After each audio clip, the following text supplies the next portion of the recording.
যেটা পড়াতে এসেছি সেটা হলো স্ফেরিক্যাল ক্যাপাসিটর, এবং এক্ষেত্রে spherical shell two concentric spherical shell, এই কম্বিনেশনের ক্ষেত্রে আমরা তার ক্যাপাসিট্যান্স কত হবে সেটা বের করতে চলেছি। দেখা যাক প্রবলেমটা কি। এর দুটো প্রবলেম আমরা করবো। ফার্স্ট একটা হচ্ছে, ধরা যাক এই একটা স্ফেরিক্যাল সেল আর এই হচ্ছে আরেকটা স্ফেরিক্যাল সেল, এবং ছোট সেলটার রেডিয়াস হচ্ছে r1 আর বড় সেলটার রেডিয়াস হচ্ছে r2। ফার্স্ট প্রবলেমের ক্ষেত্রে আমরা যেটা বলছি সেটা হচ্ছে বাইরের স্ফিয়ারটা সামহাউ স্ফেরিক্যাল সেলটা সামহাউ গ্রাউন্ডেড।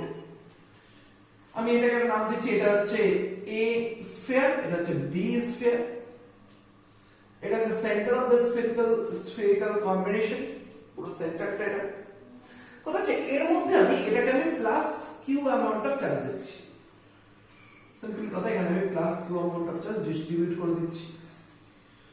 এই প্লাস কিউ এর জন্য এর যে নিয়ারেস্ট পোরশন সেখানে নেগেটিভ চার্জ ইনডিউস হবে, মাইনাস কিউ চার্জ ইনডিউস হবে।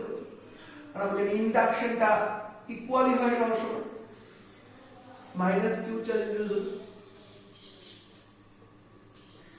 আর বাইরে আবার প্লাস কিউ চার্জ ইনডিউস হবে, কিন্তু এই প্লাস কিউ চার্জ যেহেতু আমরা একটা গ্রাউন্ডেড করে রেখেছি, তাহলে ওই মাইনাস প্লাস কিউ চার্জটা আলটিমেটলি গ্রাউন্ড হয়ে যাচ্ছে, মানে জিরো হয়ে যাচ্ছে। তাহলে এই অবস্থাতে আমরা যদি বলি যে পোটেনশিয়াল যেটা আসছে, তো আমি একটু চেক করে নিই, এটা আসছে, ঠিক আছে। পোটেনশিয়াল একটু আমি বড় বড় করে লিখছি, তাহলে আরেকটু সুবিধা হবে, আমাদের বুঝতে সুবিধা হবে। পোটেনশিয়াল অ্যাট এ পয়েন্টের পোটেনশিয়াল যদি আমি বের করি, দেখো এ পয়েন্টটা হচ্ছে, মানে সাপোজ ধরো আমি এ পয়েন্টে এরকম জায়গায় নাম দিয়ে দিই যে ওই স্ফিয়ারটা ঠিক ভিতরে যে স্ফিয়ারটা আছে তার ঠিক সারফেসে কোনো পয়েন্ট হচ্ছে এ, সেই পয়েন্টে আমি পোটেনশিয়াল বের করছি। পোটেনশিয়াল এট এ কি হবে না, এই যে plus q amount of charge এর জন্য এই পয়েন্টে পোটেনশিয়াল, আর minus q amount of charge এর জন্য এই পয়েন্টে পোটেনশিয়াল বের করতে হবে, তবেই তো আমি পোটেনশিয়াল এট এ পাবো ফর দিস চার্জ কনফিগারেশন। তাহলে ফার্স্ট হচ্ছে প্লাস কিউ চার্জ এর জন্য, প্লাস কিউ চার্জ যেটা এখানে প্লাস কিউ চার্জ ডিস্ট্রিবিউট করা আছে এর জন্য এ পয়েন্টে পোটেনশিয়াল, আর এই যে সাইডে যে minus q charge automatically induce হয়েছে, সেই মাইনাস কিউ চার্জের জন্য এই এ পয়েন্টে পোটেনশিয়াল বের করতে হবে। The point is plus q চার্জের ডিস্ট্রিবিউশনের জন্য এ পয়েন্ট আছে ঠিক ওই স্ফেরিক্যাল সেলের সারফেসে, কিন্তু মাইনাস কিউ চার্জ ডিস্ট্রিবিউট যেখানে করা আছে তার জন্য এই পয়েন্টটা হচ্ছে কোনো ইন্টারনাল পয়েন্ট, ভেতরের পুরো পয়েন্ট। তাহলে কি হয় একটু বলি, স্ফেরিক্যাল সেল, যেহেতু স্ফেরিক্যাল সেলের ক্ষেত্রে ভেতরে সব সময় ইলেকট্রিক ফিল্ড জিরো হয়, যে কোনো স্ফেরিক্যাল সেল তার ভেতরে ইলেকট্রিক ফিল্ড থাকে না। তাহলে কি হয় না, এই স্ফেরিক্যাল সেলের ভেতরের সব জায়গাতেই পোটেনশিয়ালটা ফিক্স থাকে, এবং সেই পোটেনশিয়ালটা হয় হচ্ছে সারফেসের পোটেনশিয়াল। এখানে আমরা ঠিক তাই করার চেষ্টা করব। তাহলে এখানে দেখো কি হচ্ছে, তাহলে VA potential at A, VA কি হচ্ছে না, এই প্লাস কিউ এর জন্য এই পয়েন্টে potential Q by 4 pi epsilon 0 R1, আর মাইনাস কিউ এর জন্য এই পয়েন্টে পোটেনশিয়াল মানে আলটিমেটলি এই সারফেসের পোটেনশিয়াল হবে, বিকজ এই পয়েন্ট আছে এটা ইন্টারনাল পয়েন্ট। তাহলে কি হবে দেখো, minus q by 4 pi epsilon 0 R2। কেন R2 হলো না, R2 মানে হচ্ছে এই পয়েন্টের পোটেনশিয়াল রয়েছে, এই পয়েন্ট আর এই পয়েন্ট ভেতরে যে কোনো জায়গাতেই একই পোটেনশিয়াল হয় in case of spherical shell. তাহলে আমি এখানে কমন নাম্বার নিই একটু, তাহলে কিউ বাই 4 পাই ইপসিলন যখন হয়ে যাচ্ছে, আর পুরো ব্যাপারটার সাথে থাকছে R1 R2, আর সাথে হচ্ছে R2 মাইনাস R1। এটা হচ্ছে potential at A। Potential at B V যদি বলে সেটা আলটিমেটলি ছিল, কারণ B point of the grounded. তাহলে আলটিমেটলি যে সি পাওয়া যাচ্ছে, এই কম্বিনেশনের যে ক্যাপাসিট্যান্স পাওয়া যাচ্ছে সেটা হবে q by V, basically V এখানে শুধুমাত্র V A, so q by 4 pi epsilon 0 r1 r2 সাথে হচ্ছে r2 r1। কিউ কিউ কেটে যাচ্ছে, তাহলে আলটিমেটলি কেমন आंसर থাকছে দেখো, 4 pi epsilon 0 r1 r2 by r2 r1। This is basically C, capacitance of this charge configuration of this spherical cell, concentric spherical cell। এই হচ্ছে ফার্স্ট প্রবলেমটা। সেকেন্ড প্রবলেম হচ্ছে ছবিটা একরকম, আমি আরেকটু চেঞ্জ করে দিচ্ছি কারণ ডিস্ট্রিবিউশনটা আমরা আরেকটু আলাদা রকম নিব। এখানে হচ্ছে স্ফেরিক্যাল সেলের কথাই বলা হচ্ছে, স্ফেরিক্যাল সেলের কথাই বলা হচ্ছে। এই একটা স্ফেরিক্যাল সেল আর এর ভিতরে আরেকটা স্ফেরিক্যাল সেল। এবার ভেতরেরটাকে গ্রাউন্ড করা, বাইরেরটা অ্যাজ ইট ইজ যেমন আছে তেমনই থাকছে, ভেতরটা গ্রাউন্ড করা। তাহলে দেখো এবার যে আমি এখানে plus q amount of charge দিচ্ছি, এই plus q amount of charge এর যেহেতু দুটো পোরশন আছে, ভেতরে যেটা গ্রাউন্ড করা আছে, তাহলে এর দুটো পোরশনে এটা ডিস্ট্রিবিউট হবে। এখানে হবে প্লাস কিউ ওয়ান, এখানে হবে প্লাস কিউ টু। তাহলে এই টোটালটাতে হচ্ছে প্লাস,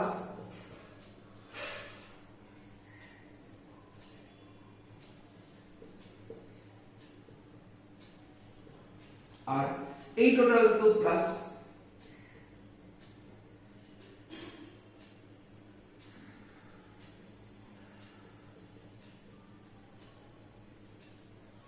কারণ এই প্লাস যে চার্জটা কথা বলা হচ্ছে সেই চার্জটাই ভেতরে এবং বাইরে ডিস্ট্রিবিউট হচ্ছে, মানে টোটাল চার্জ যদি কিউ হয় তাহলে কিউটাই ডিস্ট্রিবিউট হবে কিউ1 প্লাস কিউ2 হিসাবে। এবার এই কিউ2 এর জন্য এখানে একটা মাইনাস কিউ2 ইনডিউস হচ্ছে।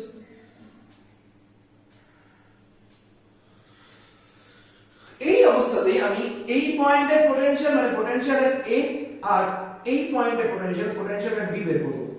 অবশ্যই বুঝতে পারছিস যেহেতু এখানে ভেতরেরটা গ্রাউন্ড করা যায়, কিন্তু ভেতরের পোটেনশিয়াল ছিল, কিন্তু আমাদের এই চার্জ কনফিগারেশন থেকে আমি আগে ভি এটা বের করি, পরে ভি এটা দিয়ে করে দেব।